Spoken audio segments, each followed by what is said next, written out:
दोस्तों, अगर आपको लगता है कि समय से आपका बच्चा बोल नहीं रहा, उसको सुन नहीं रहा, यानी अगर आप कोई प्रतिक्रिया करते हैं, ऐसे ताली बजाते हैं, वह आपकी तरफ नहीं देखता, उसकी उम्र 3, साढ़े 3, 4, साढ़े 4 साल हो गई है, तो दोस्तों समय रहते संभल जाइए, क्योंकि एक बार अगर समय गुजर गया तो फिर बच्चे का इलाज संभव नहीं होता। दोस्तों, यह सुनने की और बोलने की समस्या साथ साथ होती है। जिसको बच्चे को सुनाई नहीं देगा वह बोलेगा भी नहीं। यानी सुनना पहला काम है और बोलना बाद का काम है। बच्चा पहले सुनता है, फिर बाद में बोलता है।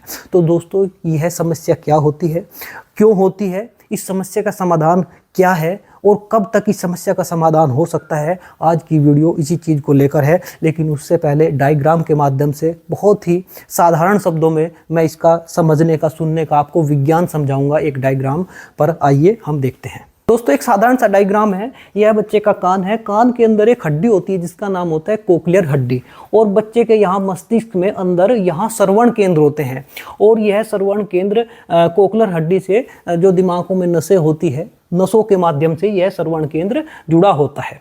तो जब किसी व्यक्ति द्वारा आवाज़ दी जाती है तो यह ध्वनि तरंग सबसे पहले कान पर जाती है, और कोक्लियर हड्डी उस तरंग का रूप बदलकर उसको श्रवण केंद्र तक पहुंचाती है, और श्रवण केंद्र जागृत होता है, प्रतिक्रिया करता है। हमारा दिमाग प्रतिक्रिया करता है जब श्रवण केंद्र प्रतिक्रिया करता है, और तब बच्चा फिर अपनी आवाज़ निकालना शुरू करता है। यानी बच्चे को पहले सुनेगा, फिर श्रवण केंद्र पर आवाज़ जाएगी और तब बच्चा बोलने लगेगा। यानी बच्चा पहले सुनेगा फिर बोलेगा। अगर बच्चे को सुनाई नहीं दे रहा है तो वह बोल नहीं पाएगा। तो आपने देखा होगा मूक बधिर, यानी जो बच्चा बोलता नहीं उसको सुनाई भी नहीं देता। यानी दोनों समस्या, बहरापन और गूंगापन, साथ साथ चलती है।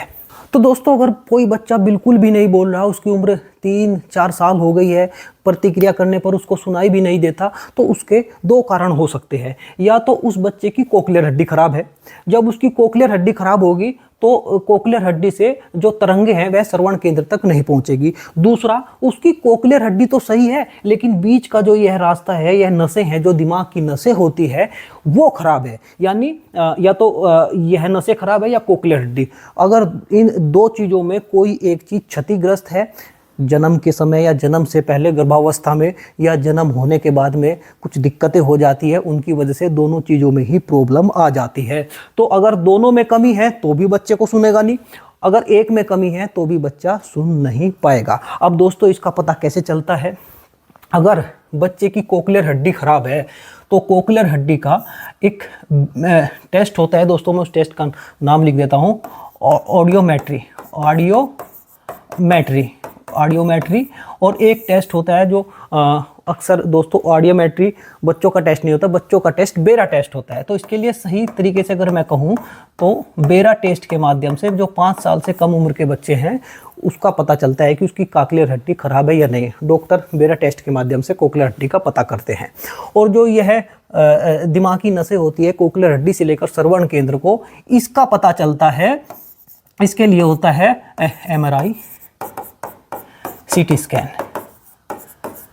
इन 2 चीज़ों के माध्यम से इसका पता चलता है। तो दोस्तों, अगर आपके बच्चे की उम्र 3 से 4 साल, साढ़े 4 साल हो गई है तो ये तीनों टेस्ट आप करा लीजिए। तो अब दोस्तों, ये सब टेस्ट होने के बाद में 3 कंडीशन पैदा होती है। नंबर 1 कंडीशन, ये दोनों चीज़ें ठीक है, दोनों आपकी ठीक है, यानी MRI और CT स्कैन की रिपोर्ट भी ठीक आ रही है और कोक्लियर हड्डी भी बिल्कुल ठीक है, और बच्चा फिर भी नहीं बोल रहा। यह बहुत ही नॉर्मल सी चीज़ है। इसमें या तो आपके बच्चे को सही तरीके से सामाजिक परिवेश नहीं मिल पाया।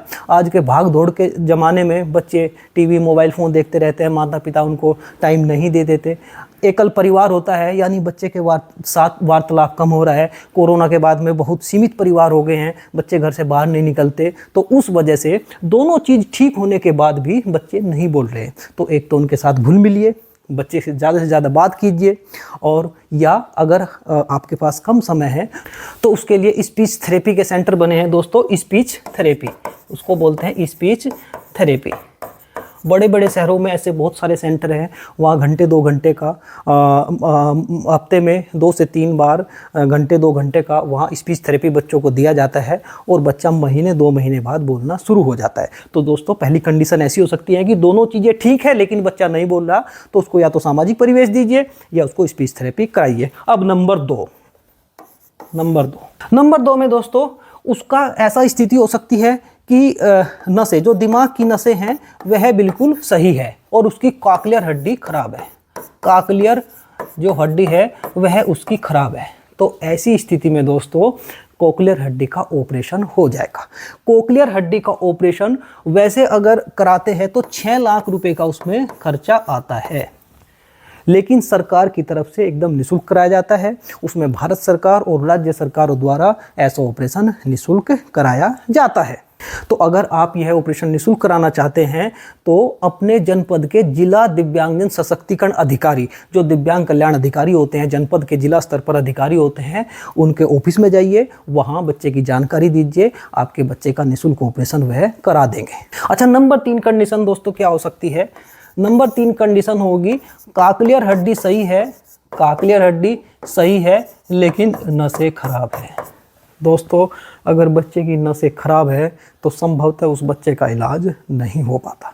कोक्लियर हड्डी का इलाज हो जाता है लेकिन जो नसें क्षतिग्रस्त हो जाती है उसका इलाज बहुत ही कम संभावना है कि सही हो पाएगा। और नंबर 4 में भी ऐसा ही हो सकता है कि कोक्लियर हड्डी भी खराब है और नसें भी खराब है, तो भी दोस्तों दिक्कतें आती है, तो उस बच्चे का इलाज संभव नहीं हो पाता। तो जो आज की मुख्य रूप से वीडियो है दोस्तों वह इस चीज़ के लिए है कि अगर स्पीच थेरेपी वाला तो एक नॉर्मल चीज़ है, वह तो बच्चा बोलना सीख जाता है, लेकिन अगर उसकी, और अधिकांश मामलों में दोस्तों देखा गया है जो बच्चों के साथ ये समस्या आ रही है, नसें बहुत ही रेयर चांस होते हैं खराब होती है।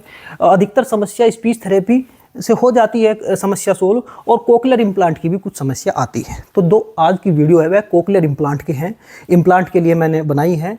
तो अगर आपका बच्चा का कोक्लियर हड्डी खराब है तो उसका ऑपरेशन कराइए, क्योंकि 5 साल की उम्र अगर गुजर जाती है तो फिर बच्चे का कोक्लियर इम्प्लांट, जो कोक्लियर का हड्डी का ऑपरेशन होता है, वह नहीं हो पाएगा। क्योंकि जैसा कि आप जानते हैं जैसे जैसे व्यक्ति की उम्र बड़ी होती जाती है उसकी हड्डियां कठोर होती जाती है, टाइट होती जाती है, और 5 साल की उम्र जब गुजर जाती है तो कोक्लियर हड्डी को काटना छाटना मुश्किल हो जाता है, डॉक्टर उसकी सर्जरी नहीं कर पाते और खतरा हो जाता है बच्चे को। तो 5 साल से कम उम्र में अगर यह बात पकड़ में आ जाती है कि बच्चे की कोक्लियर हड्डी में कमी है तो ही उसका ऑपरेशन सक्सेस होता है। दोस्तों अमेरिका जैसे देशों में, एडवांस देशों में, वहाँ बच्चे का जैसे ही जन्म होता है तो यह बेरा टेस्ट उसका कर लिया जाता है, उसको देख लिया जाता है कहीं कोक्लियर हड्डी में कोई दिक्कत तो नहीं है, और तुरंत उसका समाधान भी, ऑपरेशन वगैरह कर देते हैं। लेकिन अभी हमारे समाज में, परिवेश में इतनी जागरूकता नहीं है।